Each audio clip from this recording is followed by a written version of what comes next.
Good afternoon, everybody. And if you complain for my English, you remember that I am 60. I could be in a delirium phase, unexpected. Okay, let's go.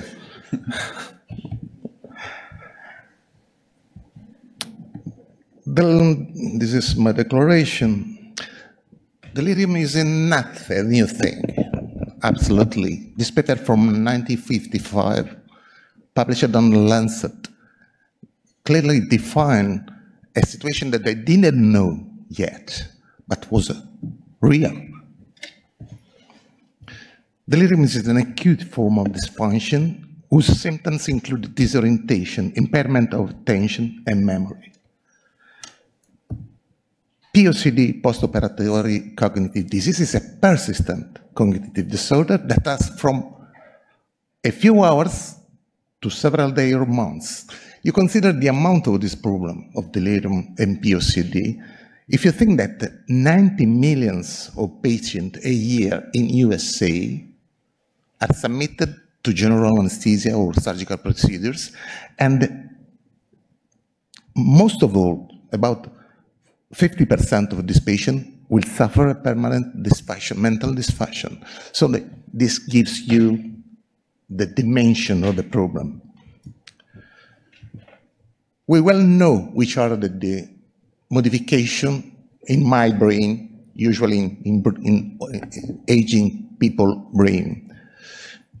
First of all, there is a reduction of brain volume and cortical thinking, particularly in the prefrontal cortex, a decreasing number of dendritic spines, a myelin damage, a loss of white matter, an increase in ventricular size, and a decrease in neurotransmitter synthesis.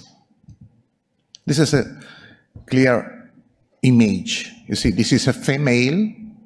They have a bigger brain, you know. And this is the prefrontal cortex that is big. When the same female is 80 years age, there is a thinning. The first study in 1998 on long postoperative cognitive dysfunction on more than 1,000 people studied cognitive dysfunction and found it in 25% of people 1 week after the procedure, and 9.9 after 3 months. But the authors stated that there happened a POCD, but they weren't able to understand why. In this other study, 10 years after, the Pardon and Brown group was able to understand exactly what happened in the spectrum of these people, the spectrography analysis of the EEG. They found that between young and elderly, in the first, the qualitative EEG form was the same, but was a decrease of frequency and of alpha power. In few words, alpha power waves were the one that increased a lot when Einstein taught to his students. So it's the main wave of the brain. If you give a look to these two pictures, you can see the spectrum of propofol and of serotonin. This is the frequency, and this is the power for propofol and for serotonin. And you can see that going up with the age, the alpha power decreases. And at 65, my age, is the cutoff for decreasing alpha power. This other paper, very interesting, from Shao, developed the concept of vulnerable brain. They tried to explain why the alpha power goes down. Because in their hypothesis, there is a double, oh, sorry, this is delirium, absolutely. Oh, just, yeah. There is, for aging and for anesthesia drugs, the creation of a low metabolic support of ATP and synaptic neurotransmission, a further depression of brain metabolism by anesthetic drugs, and impaired mitochondrial function, you see. This happens in the prefrontal cortex, following the hypothesis of this group. How to handle the problem? What can we do? No pharmacological magic bullet at all. There isn't. No problem. The professor said the same. We are hoping in dexmedetomidine, but nothing sure still. Maybe monitoring be useful, could be useful. This is one of the first interesting papers about monitoring by BIS. And the authors studied that a value of BIS, about 40, represents a black hole for depth of an anesthesia monitoring. What I want to mean that if we keep patients around 40 of BIS, we are not able to define if they are in a good state of depth of anesthesia or if they are in bar suppression, because the algorithm of BIS is not able to difference between the two states. Conversely, an intraoperative BIS value about 40 could be harmful, and do not avoid excessive drug administration, and conversely, POCD. Do not lead to a reduction of drug consumption, and do not facilitate a recovery. This is a very good paper by Chen. This is published in 2013, very well structured, on more than 900 patients. Keeping in mind in this paper the value of 40 of BIS. They drive their study avoiding to keep the patient in that area. So keeping the patient more than 40. The primary outcome was POCD at 3 months, and the secondary was POCD at 1 week. And they had absolutely statistically significant result. Conversely, the European Society of Anesthesiology strongly supported, it's the same, on the top there is the name of the paper, strongly supported the use of monitoring during the anesthesia. As well, the 5th International Perioperative Neurotoxicity Working Group said exactly the same, but stated, be careful, because this algorithm may report erroneously high values in most of older patients, always for the problem of the algorithm, because the algorithm is not built for all patients, it's heterogeneous. In fact, as our professor showed us before, in the engaged randomized trial, we have no result. There is no, they say electroencephalography-guided anesthetic administration compared with usual care did not decrease the incidence of postoperative delirium, but there is only one statistically significant message from this study, that the more the BIS, and again, under 40, the more problems with the bar suppression, and conversely of delirium. And here is another nice paper that says exactly the same thing. If you believe completely in monitoring like BIS, or like in this case entropy, we can't be safe in older, in aging patients. This is an example. I don't know if you ever used Entropy as monitoring of depth of anesthesia.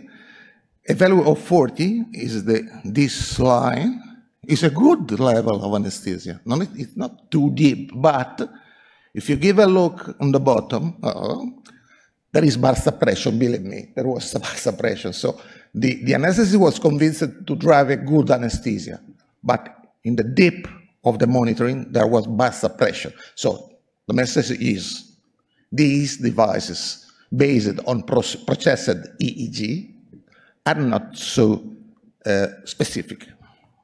So numbers are nonsense. One step forward, because the step forward was done from Professor Brown from MIT. He was able to, in this was his first paper, able, with Dr. Paolo, to develop a spectrum that was able to show the electroencephalographic signatures of each different anesthetic drug. Look, this is the spectrum of the propofol, this of ketamine, this of the methamphetamine, and this is of Seren. I'm using this device from about 8 years, and believe me, it works. This is would be nice. And great. This is the device I usually use. You will see in the clip.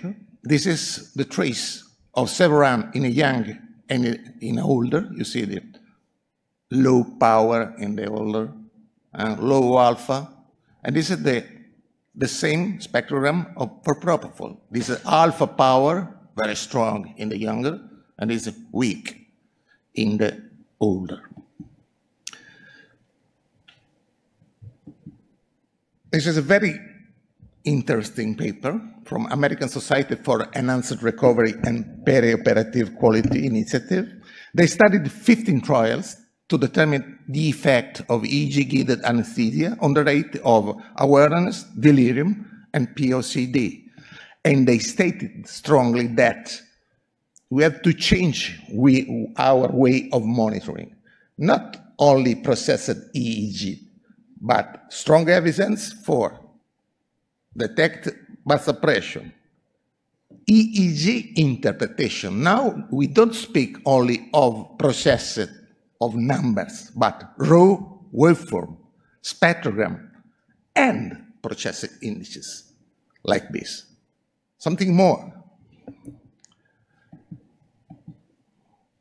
Why?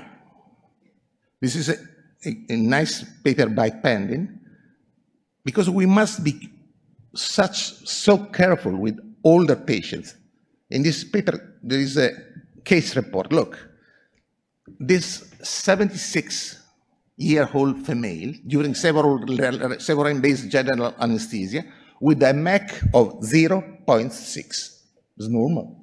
This is the normal level MEC I usually use without monitoring of depth of anesthesia. But you give a look. This is a few minutes after the start of anesthesia, and in few minutes, here is bar suppression. The door toward delirium, postoperative delirium. You remember? The longer the BIS under 40, the more delirium. This is exactly the same situation. If you haven't monitoring of this kind, spectrum, not spectrum, raw EEG, with a normal BIS, you can't see. Because BIS looks at the, burst and suppression. Burst, high frequency, and absence of electrical activity.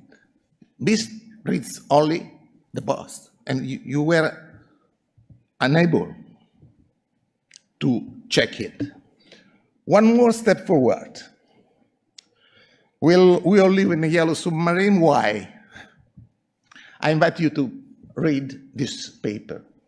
It isn't a new paper, but a very interesting. Depth of anesthesia. Perhaps the patient isn't a submarine. Yes, is it? The patient is not a submarine. This way of looking at our patient like a submarine that is on the surface when he is awake and then we go deep with him, anesthesia is not a linear situation. It's not a linear situation that you can follow directly, but it's something working on in a three-dimensional dimension that involved a lot of cluster of brain and so on. We can't consider just a number of depth. Professor Schaefer published this very interesting paper saying that we have not treated anesthetic depth as a single pharmacological process. Not. It's wrong. We have approached the concept as a pragmatic, empirical approach that links, so multimodal, both the basic and clinical science. How? Yes, with the spectrogram, and here we have also the oxygen saturation of brain. With such systems like this, integrated, that are able to give you, in real time, the synergic effect of the opioids and hypnotics, like this, I will show you after, and in a complete clinical monitoring. Very complete. Only joining all this, we can have a good, a safe anesthesia. 2 words to speak about this integrated system for the evaluation of the synergic effect. This device keeps directly from your allogeneic producer or from TCI pump. Usually I use Tiva TCI pump. Acquires these values and is able to produce on a screen the synergic effect of the two, the time of lasting, so the time of recovery and so on, but also if you are overloading your patient of drugs. Here's an example. The one with the red cap on the screen is me in my OR. You see that the patient is recovering. This is the system I was speaking you about. The orange point is the patient. Is passing from deep anesthesia, that is this area, this is an isobologram, toward the recovery. These are the amount at the effect site. You see, as long as the patient recovers, look, this is the processed number like this. 69, 70, patient is recovering. This is the oxygen saturation of brain, and this is the raw EEG. Give a look to the raw EEG now. Patient recovery is increasing frequency and amplitude of the waves. Give a look. Look. So you have a double, triple control of everything. Amount of drugs, and you, at the same time, brain activity. This is the way, not a submarine, but as an integrated system of anesthesia. What's in the future? Unfortunately, hypothesis. First of all, for sure, brain oxygenation during anesthesia. Believe me, I usually do it, and there are some strange situations in which we are convinced that there is a good oxygen saturation in the peripheral vessels and the brain not. The effect of allogeneic on the brain, the negative effect. The trauma, as Professor before me showed you, spinal anesthesia or general anesthesia, the same brain cognitive damage. Maybe the same surgical trauma could involve in a negative way the brain. Maybe some drugs, maybe, but, and I end immediately, our future targets watched. Which are our future targets? Need to identify, and I agree with the professor, pre-surgical test to check which patient is of higher risk. close titration of anesthetic agents, and I showed you my way of doing it. Adequate monitors able to translate the anesthetic state and the changes in the cerebral physiology. Monitor cerebral oxygenation. Thank you so much for your attention. Nevertheless, my delirium.